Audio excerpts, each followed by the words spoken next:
Hi friends, welcome to VK informations. 28న మనకి AP PG set యొక్క వెబ్ కౌన్సిలింగ్ డేట్స్ అనేవి ఎక్స్టెండ్ అయ్యాయి 2 days. సో వెబ్ ఆప్షన్లో ఇంకెవరైనా పెట్టుకోకపోతే వారు తొందరగా యూనివర్సిటీని సెలెక్ట్ చేసుకొని వారికి నచ్చిన రిక్వైర్డ్ యూనివర్సిటీని ఇచ్చి సెలెక్ట్ చేసుకోవచ్చు.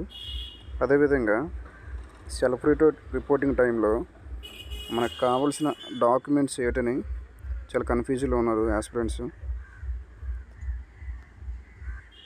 సో ఇప్పుడు వెబ్ కౌన్సిలింగ్ అయిపోయిన తర్వాత సెల్ఫ్ రిపోర్టింగ్ టైంలో మనకి ఏ డాక్యుమెంట్స్ కావాలో ఈ వీడియోలో తెలుసుకుందాం. ఇక్కడ చూసుకున్నట్టయితే ఏపీ పీజీ సెట్ యొక్క హాల్ టికెట్ జెరాక్స్, అదేవిధంగా ఒక 3 or 4 కాపీస్ తీసుకుని ఉంచుకుంటే మంచిది.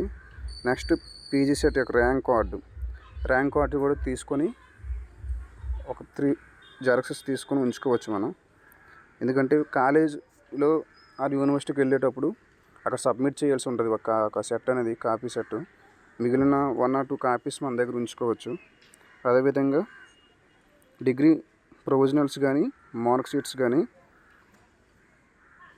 క్వాలిఫై ఎగ్జామినేషన్కి సంబంధించినవి మన దగ్గర ఒరిజినల్స్ వాటితో పాటు జెరాక్సెస్ కూడా తీసుకుని మనం ఉంచుకొని అదే కాలేజీకి కౌన్సిలింగ్ టైంలో సబ్మిట్ చేయాల్సి ఉంటుంది. నెక్స్ట్ టీసీ కూడా ఉండాలి. ఇన్కమ్ సర్టిఫికెట్, క్యాస్ట్ సర్టిఫికెట్తో పాటు ఇన్కమ్ సర్టిఫికెట్, క్యాస్ట్ సర్టిఫికెట్ 2 కూడా ఉండాలి. అదేవిధంగా రెసిడెన్స్ సర్టిఫికెట్ కూడా ఉండాలి. ఎవరైనా సరే ఫిజికల్లీ ఛాలెంజ్డ్ పర్సన్స్ ఉంటే వాళ్ళకి సంబంధించిన సర్టిఫికెట్ మరియు ఎన్సీ సర్టిఫికెట్ కానీ, స్పోర్ట్స్ వంటి సర్టిఫికెట్స్ ఉండాలి. మైనారిటీ సర్టిఫికెట్స్ కూడా ఉంటే క్యారీ చేయాల్సి ఉంటుంది.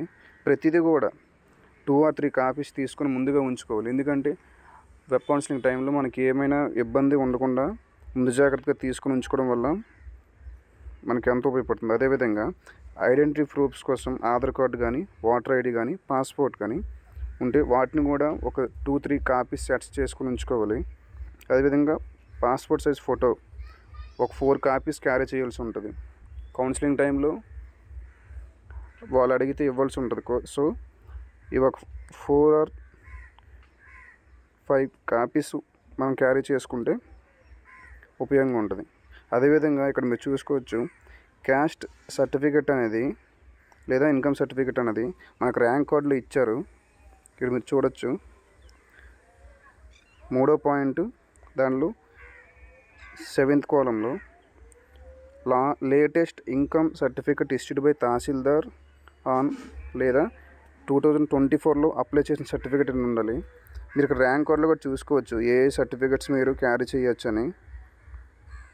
అదేవిధంగా ఇక్కడ 3rd 5th పాయింట్ చూసుకోవచ్చు. మీరు 9th క్లాస్ సంబంధించింది కానీ, లాక్ల నాన్ లాక్లకు సంబంధించిన డాక్యుమెంట్స్ కూడా మీరు క్యారీ చేయాల్సి ఉంటుంది.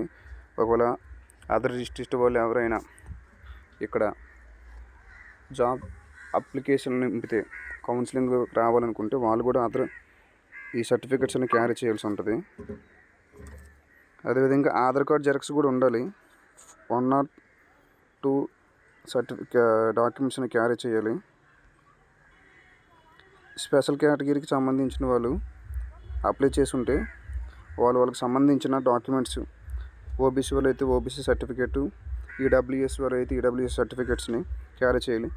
గుర్తుపెట్టుకోండి, ఒరిజినల్ సర్టిఫికెట్స్తో పాటు జెరాక్స్ని కూడా మీరు క్యారీ చేయాలి. ఒరిజినల్ సర్టిఫికెట్స్ కౌన్సిలింగ్ అంతా అయిపోయాక సబ్మిట్ చేయాల్సి ఉంటుంది. ప్రజెంట్ మాత్రం జెరాక్స్ అనేవి మీరు ప్రతి దగ్గర ఇవ్వచ్చు. ఒరిజినల్ సర్టిఫికెట్స్ అంతా అయిపోయాక, కౌన్సిలింగ్ మొత్తం అయిపోయాక కాలేజీలో సబ్మిట్ చేయొచ్చు. అంతే ఫ్రెండ్స్. మీకు ఇంకా ఫర్దర్గా ఏదైనా ఇన్ఫర్మేషన్ కావాలంటే కామెంట్ చేయండి. మీరు ఫస్ట్ టైం ఛానల్ చూస్తున్నట్టే సబ్స్క్రైబ్ చేయండి. Thank you friends.